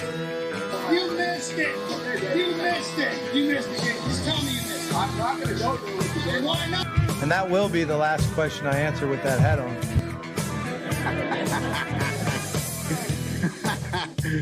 Oh, shoot. That is why Arkansas is fantastic. Yes, sir. Why did that happen in Fayetteville, Arkansas? What took you there? It's just so weird. It's visiting friends, but yeah, Dixon Street. Dixon Street? Yeah, Dixon Street was. It'll get you. Best guys. I know it's a tough time for you. The coach is gone, but you've got a new coach now. You got to listen to what he says. Okay, I know you're thinking, oh, who is this new guy? Where's the other guy that crashed the motorcycle? We like him better. He was cool or whatever. Forget about all that. Listen to the new coach and get out there and win some games. Oh, brother, this guy stinks. You guys act like it's... Pick it up a little bit. Okay? Get your chin up. Smile. Smile. I was a teacher today. Told those boys, welcome to the SEC. Fayetteville is 1,843 miles away, but the call of the Hawks can be heard all the way to San Francisco. Well, stick my dick in the mashed potato. Go Hawks. Powered by Arkansas, for Arkansas. Every time you put a mic in my face, I'm going to say Arkansas. The John Nabors Show is live from the Natty State Sports Studios. Welcome back into the John Nabors Show. We're live from Natty State Sports Studios. Appreciate each and every one of you listening in and watching in on this beautiful day here in the great state of Arkansas.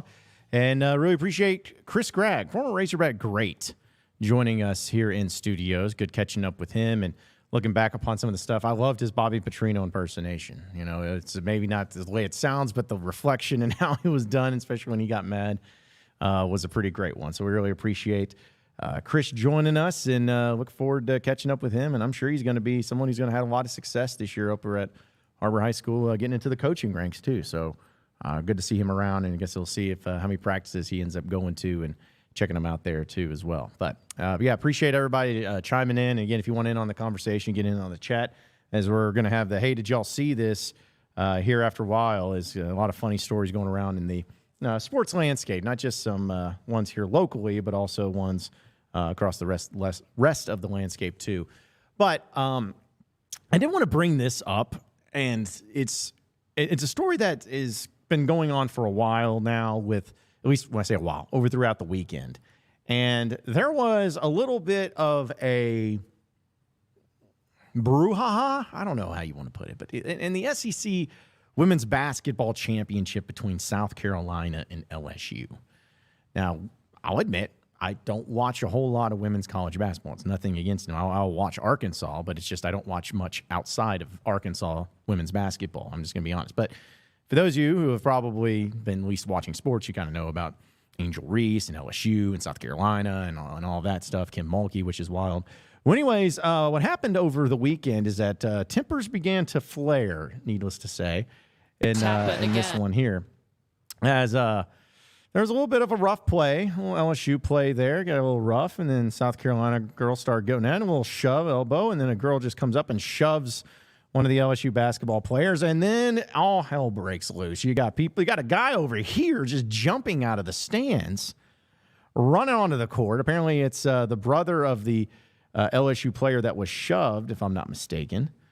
And so you had some stuff going on, and got a little chippy to me, because it's a matter of watching. Like, for those of you who've watched sports for a long time, you kind of know that competitive nature comes out of the best in some cases, but also sometimes the worst. And I had the question get posed to me, is that, are there more fights / pushing and shoving / altercations, however you want to put it? Is there more of that in college basketball nowadays? Because I'll be honest, I've seen it quite a bit over the past couple of years. But ironically enough, and maybe, I don't mean this to come off the wrong way, but I've actually feel like I've seen it a lot more in women's basketball than I have in men's basketball, of just some very tense moments and some very heated exchanges, some pushing and shoving. Like, it just seems like it's been that case. But why is that? Well, what has made it become this way? I think that, one, it probably hasn't become more of a thing as much as maybe some of us like to believe, just because nowadays we get so much of it on TV and on live streams. That's where all the digital age is going, regardless of what some people want to tell you. But everything's going to the digital age of where you got access to everything. So when you see all the games and you see the social media landscape of then putting things out, it starts blowing up and starts getting talked about and looked to, and oh man, like, look at this. This is horrible, isn't it? Even though a lot of it was probably happened before, we just didn't have a chance to see it. Whether it was because they were not on TV or not on live stream or didn't even get on tape, it's probably happened a lot. But I also believe that just because of, given the circumstances of how the landscape is of sports in general, I don't know what it is. Maybe this is the time I'm starting to actually feel old. All right? Maybe I finally have hit into my old man yells at clouds moment here in the sports landscape on this show. I'll be honest about it. But I honestly do believe that sportsmanship just doesn't go as far as what it used to. I'm just being honest. No, it used to be a thing where you had a respect for the game itself. Didn't mean that you had to respect your opponents in the way of liking who they were or who they represented or anything like that. But you had to respect the game enough to at least, hey, at the end of the day, if they beat you, yeah, you shook their hands and walked off. And I've always thought about, like, Michael Jordan, to me, the greatest of all time. If you watch that Last Dance Netflix special, or 30 for 30, it was incredible. And I remember one of the things he said in that was when he was talking about the bad boy Piston team walking off the court before the game ended and how that rubbed him the wrong way. A lot of things rub Michael Jordan the wrong way. But one of the things he says is like, hey, you beat us multiple times, but every single time that you beat us, I went over there, we shook your hand. Because it was a respect to the game type of thing. And that's kind of how I feel about these fights breaking out and these altercations happening. Is yes, you get competitive. We all get competitive. We all get crazy. We all get fired up. You know, if we get a little chip shot, or if somebody puts us a little nudge, a little elbow or something like that, it adds a little extra emotion to us. I get it, but it's about harnessing and controlling those emotions. And for some reason, it's just not there as much as it used to be. Like, I don't know if it's just the generations that are being raised, my old man voice, but it certainly seems like people have a tough time of harnessing emotions and controlling emotions and not letting them get the best of you when it comes to physicality. Like, yeah, there was a little bit of a rough play there too. Like, you saw the clip. I mean, there was a little bit of a rough play, but that little thing right there should never lead to an all-out brouhaha where there's ejections and there's people jumping over the scores table running onto the court. That little chip shot, that little hip bump or throw sling, whatever you want to call it, should never lead to that. But it just keeps boom, boom, boom, boom, building, and it overblows, and then just people are going crazy out there, just going nuts. And so I just don't understand why this has started happening more so than ever. Like, I just really don't understand. Well, if we're really going to get honest about it, folks, Kim Mulkey, which, you know, I know people feel a certain way about her, but she was going to speak about it. And I don't know. I kind of feel like if you want to know a little bit more about why the players may act this way or why they may feel this way, just listen to her comments after the scuffle and her response to it. No one wants to be a part of that. No one wants to see that ugliness. But I can tell you this. I wish she would have pushed Angel Reese. Don't push a kid. You 6'8". Don't push somebody that little. That was uncalled for, in my opinion. Let those two girls that were jawing, let them go at it. Excuse me? That's your response to this? Like, it shouldn't happen. I hate it happened, but if you're going to do that, I wish you would have pushed my other player that's much bigger and stronger and better. I wish you would have.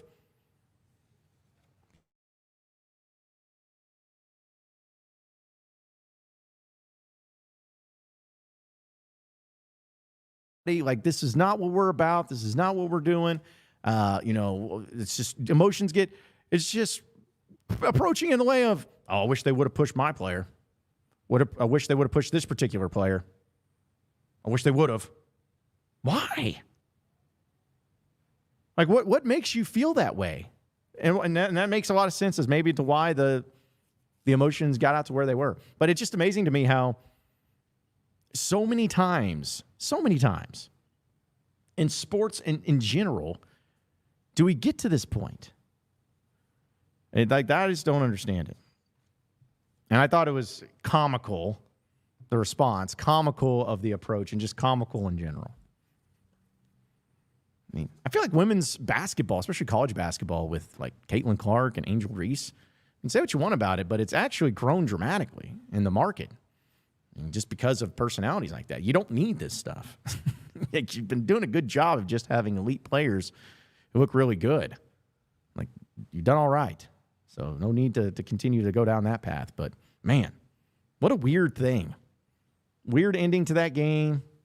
Weird response there by Kim Mulkey.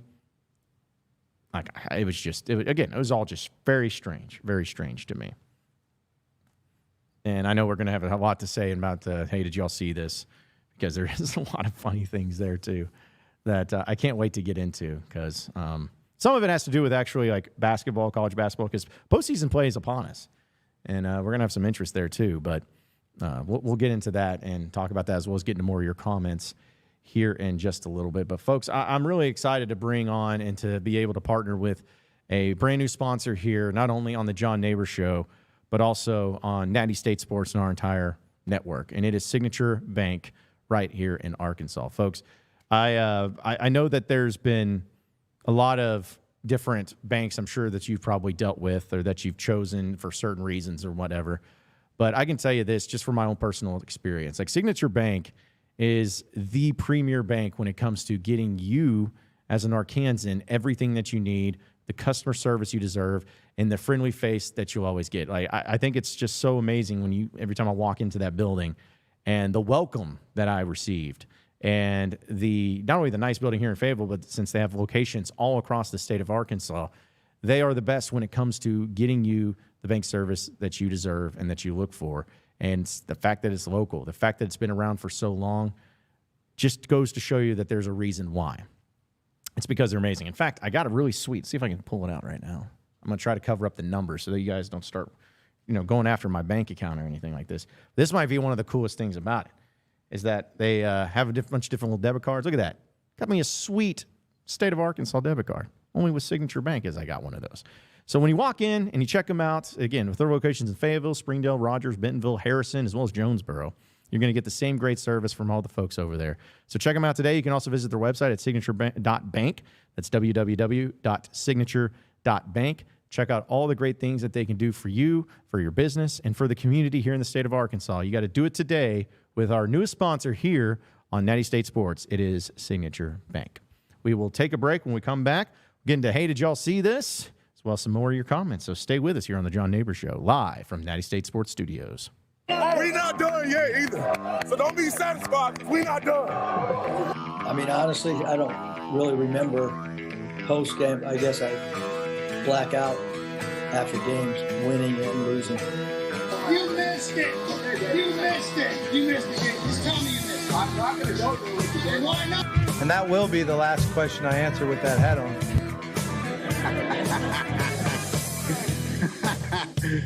Oh, shoot. That is why Arkansas is fantastic. Yes, sir. Why did that happen in Fayetteville, Arkansas? What took you there? It's just so weird. It's Visiting friends, but yeah, Dixon Street. Dixon Street? Yeah, Dixon Street. It was, it'll get you. Best guys, I know it's a tough time for you. The coach is gone, but you got a new coach now. You got to listen to what he says. Okay, I know you're thinking, oh, who is this new guy? Where's the other guy that crashed the motorcycle? We like him better. He was cool or whatever. Forget about all that. Listen to the new coach and get out there and win some games. Oh, brother, this guy stinks. You guys act like it's... Pick it up a little bit. Okay? Get your chin up. Smile. Smile. I was a teacher today. Told those boys, welcome to the SEC. Fayetteville is 1,843 miles away, but the call of the Hogs can be heard all the way to San Francisco. Well, stick my dick in the mashed potato. Go Hogs. Powered by Arkansas, for Arkansas. Every time you put a mic in my face, I'm going to say Arkansas. The John Nabors Show is live from the Natty State Sports Studios.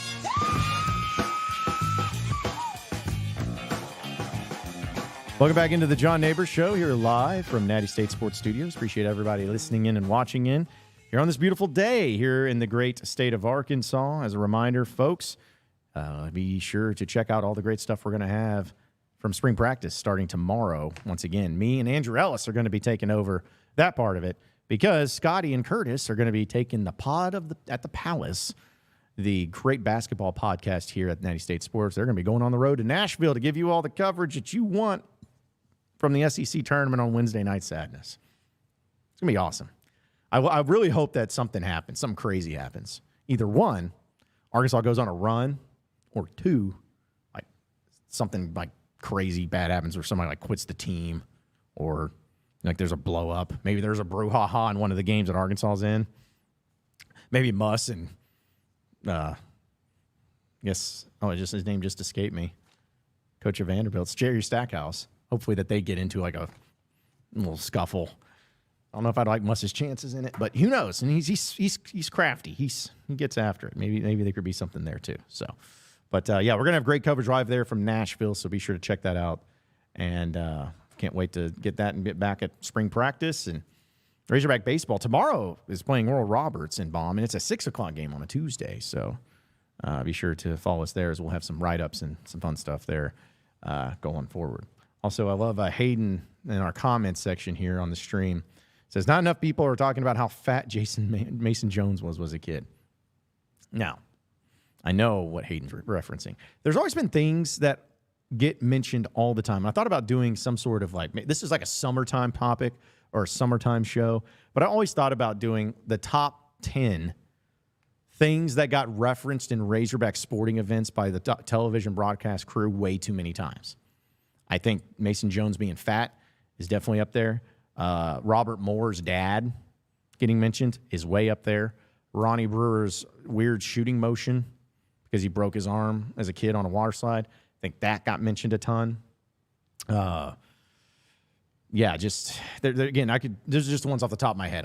I know that there's a lot more. Tanner English being fast. Remember him for South Carolina when Arkansas played him? How many times? I guess it wasn't technically an Arkansas player, but that was pretty annoying. But still, there's a lot of those, and Mason Jones was definitely one of those that always got mentioned and got put forth and got really annoying. And so what's going to happen? I'm telling you guys this year for football. Bobby Petrino he's going to be shown every single game, whether he's in the booth or on the field by the camera. And they're going to talk about him and be like, he returns after being fired in 2012, and this is what he did as a coach, and now he's back. That's going to get mentioned every single time, every single game. So just get used to that. Trying to think of baseball. Baseball, they haven't really had any of the big national games just yet, but I feel like Aloy's probably going to get mentioned a lot just because of where he's from. He's Hawaiian. I'm sure that'll get thrown around. I'm sure Stovall's injury will probably be mentioned all the time and how that happened. So just get ready for that stuff. And if you want to avoid all that, here's a very easy thing to do. You just listen to our live streams when we're live streaming the game. Because that's what me and Andrew are also going to be doing while Curtis and Scotty are there at Wednesday Night Sadness in Nashville themselves. Me and Andrew are going to live stream the game because the game's at 6 or 25 minutes after the previous game. No, I guess it will be at 6 because Arkansas will be the first one, so you don't have to worry about any time constraints. But we're going to do the John Nabors show on Wednesday, and as soon as the show ends, we're going to transition over there and watch the live stream. Or maybe we just keep it going. Who knows? We may do both. But no, don't worry about the commentary. Just worry about the great stuff that we're providing and the great stuff that we're able to talk about too, as there's plenty of it to go around. Another thing I wanted to bring up, and again, this is dealing with the college basketball landscape. Dude, Kyle Filipowski, this pole smoker, okay? So this guy comes out and was talking about all the crap with he got tripped or ran into by one of the Wake Forest students when they were rushing the court, and it was like, they had to carry him off the court, and then John Shire's going nuts. And I remember when that first happened, when it all happened, I was like, man, that doesn't look good, It's going to be a bad look. You may see something changing. But then about 5 seconds later, I was like, wait a minute. I want to see this. How serious is this injury, for one? Because it was looking a little weird when he ran into, or the player ran into him and injured him. I was like, I don't know all this, man. There's some shadiness going on here. Because it looked like, he had this huge injury and he was going to be out. This dude's over here doing windmill dunks less than a week later. And it's like, okay. Same thing with the Caitlin Clark stuff. It's getting, again, it goes back to the whole point. Say what you want about court storming. But those particular incidents where the players got injured, they didn't get injured. They didn't get injured. They played it off as some big old thing because they don't like the court getting stormed after because they're throwing a little hissy fit because they lost. And so they're like, I'm going to make myself be the victim and make myself get the attention instead of them beating me. That's what I get from it. But look at this. Duke got swept by North Carolina over the weekend, or over the season, which is fine by me. But look at this dude over here. Look at Filipowski. This dude's tripping North Carolina players. Like, watch this again. Okay? He's tripping them. This is the same dude that threw a fit when a student who was trying to rush the floor ran into him and he hurt himself. And I remember also after that, him talking about, I think that it was done on purpose. I think that there was some intent there. Shut up, dude. And this clown's out here talking about all this, and here he is trying to trip players and stuff. If I was that player from North Carolina, you know what I would have screamed bloody murder. I would have tried to get my players to help me off the court. Talk about just, I think there was intent there, and just freak out. Like, I hate stuff like this, man. I hate stuff like this. I don't understand why it keeps happening and why they keep going down this road, but it is so frustrating to see it constantly happening over and over and over again. And it can't happen to a nicer program in Duke. Like, the biggest whiners that ever existed. They're whining about court storming. They're whining, like John Shire's whining. And Coach K's not even there. Like, Coach K would whine all the time. But it's like he's gone, but they're still doing stuff. And I love how, as Barstool points out, the ghost of Grayson Allen is there, because that's what kind of gives a vibe. And where Grayson Allen go, it's Duke. It's just what Duke is. So anyways, it just drives me up a wall to see all this nonsense about from like court storming and Filipowski and all that problem. It just really bothers me. And I don't know. I mean, it's not going to change anything. It's not going to change anything. But I'd like to think that as a Razorback fan, like I am, that there are some things that I could at least be understanding about. Like, for instance, I understand if people don't like Eric Musselman. Trust me. Trust me. There are not many coaches, not many programs, not many fan bases outside of the state of Arkansas that like Eric Musselman. And you know what? When people have come up to me about it, you know what I say? I get it. Because here's the thing. If Eric Musselman wasn't my coach, I'd hate his guts. I couldn't stand the man. But he's my coach. So therefore, he's fine. It's good. As long as the winning comes along with it. It's all good. That's how I feel about it when it comes to the Arkansas side of things. So I'd like to think that in other cases, if a coach or a player or someone was acting a fool or being whiny or whatnot, I'd like to think that I could recognize that, hey, this is a little childish. Get over it. You know, like, come on. I get it. But you're making us look bad. I felt the same way about Bielema. Remember when Bielema was constantly complaining about the hurry-up, no-huddle offense and how terrible it was and how dangerous it was and how, it's just, he kept going on and on and on about how it just was not good. And then you remember that time? Man, I wish I could find this video because I know y'all remember it. Remember that time where they got the penalty, I believe it was against Alabama, because Bielema was losing his mind on the sidelines and a Bama player ran into him and he flopped. Like, if I walked around and then the refs threw the flag and then Bielema danced around and did a little jig.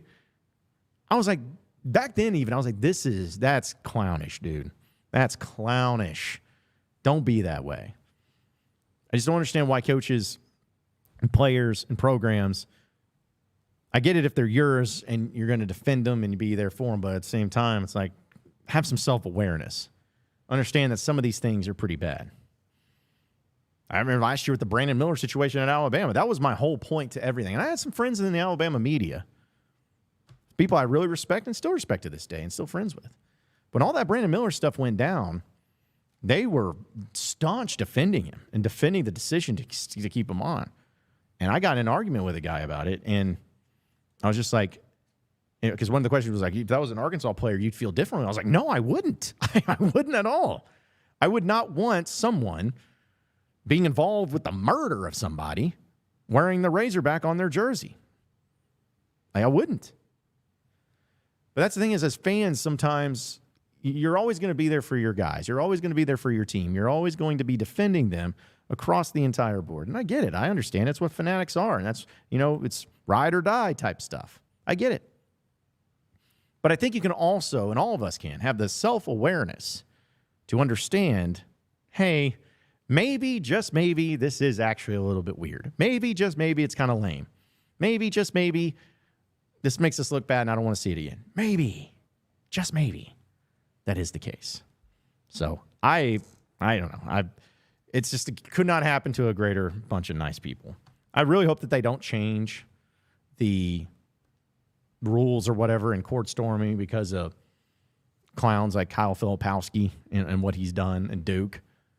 Because they're all. Because here's the thing, it's the ultimate thing where they can enjoy. You know who loves court storms? College basketball. But guess who never storms the court? Duke. So they don't know how much fun it is. They don't do it. In fact, I feel like they've done it maybe a couple of times. They're not here recently. But they've never done it. They don't get to do it often, so I don't see the fun in it. So they're the ones that always get it rushed against them, and they just get tired of it, so they throw a fit. No, we just can't do this. Or you can just win. Because here's the thing, too. I would love it. Well, wouldn't love it. Maybe love is not the right word. But I'd at least find some appreciation if someone stormed the court against the Razorbacks. Like, if someone stormed the court after beating Arkansas on their home gym, I'd be upset that they lost, but I'd be like, man, it's a sign of respect. It's a sign of like, okay, we feel this good. We feel this elevated that when we beat a team like Arkansas, we feel the need to rush the court. To me, that's a very big deal. That's a very big compliment. That's what I take it. So, Duke, take it as that. Don't take it as some sort of terrible, horrible thing. Take it as a nod and a handshake of saying, hey, you're a good program. We respect you. We like you. You do a good job. Thank you for coming in and letting us beat you, because now we can go enjoy ourselves and have some fun with it. That's the way it needs to be looked at, Duke. It's the only way it needs to be looked at. All right, we'll get to our final segment here on the John Nabors Show and get into some of the funnier stories that are going on in the sports world. But first, folks, I got to tell you about our friends over at Alumni Hall. We know Arkansas sports, especially with baseball, fully in swing. SEC play starts this weekend. Why are you going to be making the trip for the first SEC weekend? Well, make sure that you have the right apparel. You don't want to go out there with some old logos, some old apparel, and some cheap stuff that just, doesn't even look like it's a Razorback. Everyone's going to look at you and be like, oh, this person just stopped by this, other random store and got some terrible apparel. It's not even officially licensed. What a joke. Don't worry about that anymore. Alumni Hall's got you taken care of, because you go to the website, nattystatesports.com/alumni hall. If you head over there, you'll be able to check out all the great things and all the great apparel that they have. And we're talking about top of the top, the creme de la creme type stuff, because they have Columbia, they have Southern Tide, they have Peter Millar, they have Nike, they got it all. But even when it comes to the official team apparel, they have those too. They have the Razorback baseball jerseys. You know those pinstripes that look so good? Ooh, man, wouldn't you like to have one of those? Well, you can. If you go to nattystatesports.com/alumni hall. Or maybe you really like those baseball hats that the Razorback baseball team's wearing. The nice flat bill ones that's really comfortable. Man, wouldn't it be nice to have one of those? Well, you can. If you go to nattystatesports.com/alumni hall. They even got the different colors in it. They got the cardinal red. They got the charcoal, I guess is what's called. They even got those yellow ones that they wear for, I believe it's the children's cancer that they go through, which is a great cause. And throw in the camo hats, too. I believe they have those. They got them in stock right now, so you better take advantage of it by going to nattystatesports.com/alumni hall. That's nattystatesports.com/alumni hall. Visit that website and check out all the great apparel that they have only at Alumni Hall, and it is the place to go for all of your Razorback apparel needs. We'll take a final break. When we come back, we'll say, hey, did y'all see this on the John Nabors Show? Coming up next here on Natty State Sports. Stay with us. We not done yet either. So don't be satisfied, 'cause we not done. I mean, honestly, I don't really remember post-game. I guess I black out after games, winning and losing. You missed it. You missed it. You missed it. Just tell me you missed it. I'm not going to go through it. And why not? And that will be the last question I answer with that hat on.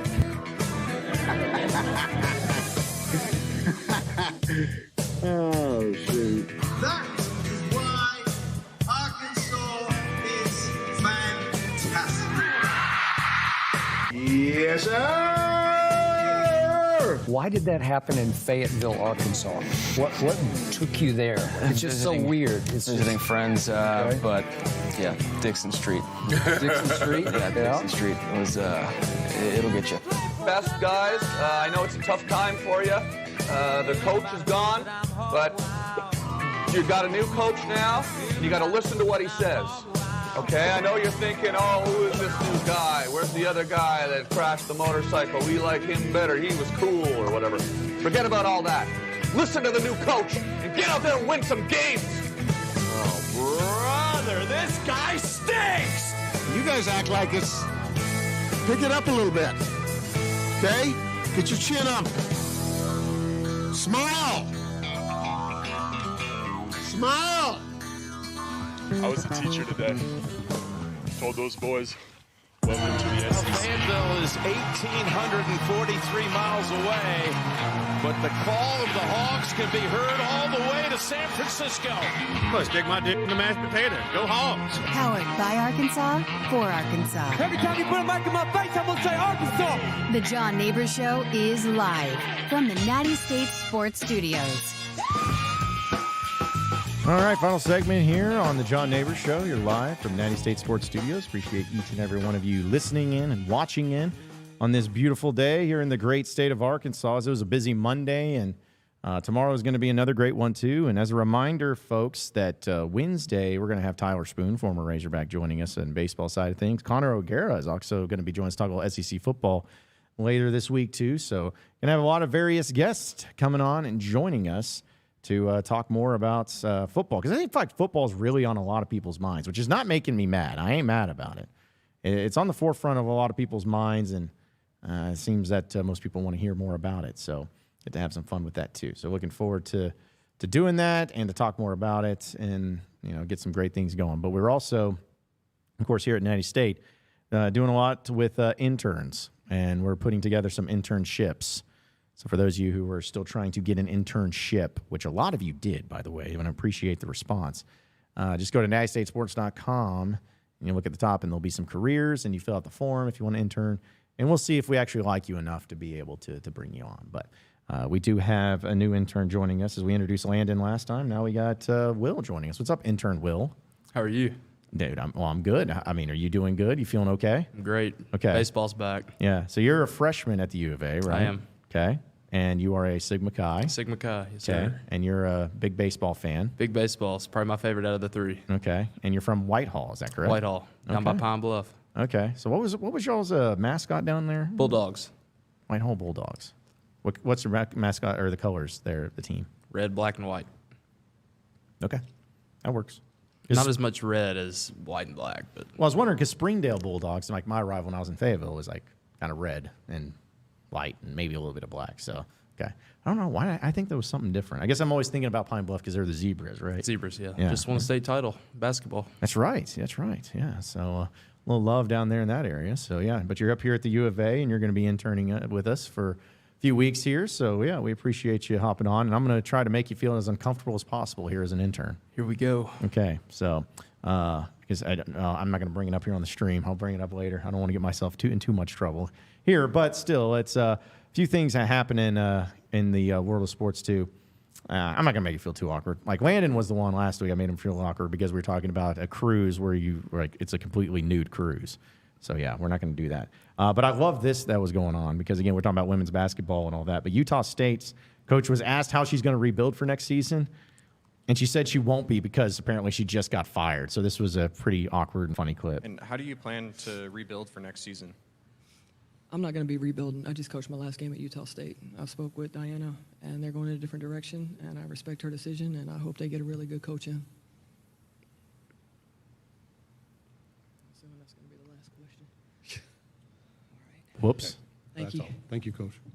Yeah, that was it. So, like, here's the thing is, like, why are you putting someone in the press conference that you just fired or that they're getting canned, and then it's like, what are you going to do next year? It's like, I'm done. Like, at least do what happened with Brett Bielema and then just pull him aside. He's coming off the field against Missouri. And be like, hey, Coach, before we go in the press conference, you're canned, just to let you know. And that was it. Like, at least do that. But that's like one of the most awkward things, which coaches are going to get fired. Like, it happens since the season comes to an end. But I feel like that might be one of the worst ways to find out that you got fired is not only like right before you go up to the, like, it's like, hey, you're not going to be back next year, but we still want you to do the press conference. I don't think that was a good idea from a PR perspective either, but it's awful. Yeah. What's the way to get fired, though? I don't know if there's a right way to get fired or how you could feel about getting fired, but I don't know. That might be the worst way to do it. Also, did you watch the Oscars? I didn't. Apparently they were last night. Did not watch them. I had no clue. Did not watch them. I think the only thing that I saw was that Christopher Nolan got a Oscar, right? Yeah, for Best Picture of Oppenheimer. That's about all. But the Oscars happened last night. And it was just really sad to see because that was something I used to look forward to, but I don't anymore. But still. Also in some other news, too, some crazy NFL moves are going on. I guess Kirk Cousins is a Falcon. Saquon's an Eagle. Yeah, I don't know how I feel about that as a Giants fan. See the Cowboys to sign Derrick Henry. Yeah, because you're a Cowboys fan, right? I am. So are you a Cowboys fan because of family or just because of Arkansas, or like what made you a Cowboys fan? Jerry Jones, I guess. Just closest team, I guess. No, didn't want to be a Saints fan. No, that's true. Although the Saints have won a Super Bowl more recently, but still, America's team, right? Dallas Losing Cowboys. the first round every year. You know, it could be worse. You could be a Jets fan like I am. And my team has yet to make the playoffs since 2010. It's been over a decade. And Aaron Rodgers got hurt very early. Third play of the game, like something like that? Yeah, tore his Achilles. That was great. Mm. Also saw Russell Wilson sign with the Steelers. I saw that this morning. That threw me off. I don't even know how to feel about that. Again, if you're watching and you're a Steelers fan, I'm sorry. But I just saw that they're signing him, and I'm like, oh. Steelers country, let's ride. Hey. Yeah, it's not going to have the same ring to it. I think he's busted, man. I think Russell Wilson, I thought he'd do really good in Denver. I really did. But seeing, maybe it was a Hackett thing. And it wasn't bad. Let me rephrase it. He wasn't bad under Sean Payton. He was better. Mm-hmm. But he still was not as good as I think people were hoping to, especially with the money that they're paying him. So the fact that he's going over there to Pittsburgh, all right. Guess they're not big on Kenny Pickett anymore. Kenny Two Gloves. Yeah, Kenny Two Gloves. I used to like Russell Wilson, but then I started hearing stories about him, like from Marshawn Lynch, and it sounds like nobody actually likes him. He comes off as a really nice guy and a really down to earth guy and everything, but then over time it's kind of like, actually, I don't think anybody actually likes this guy. None of his teammates speak highly of him.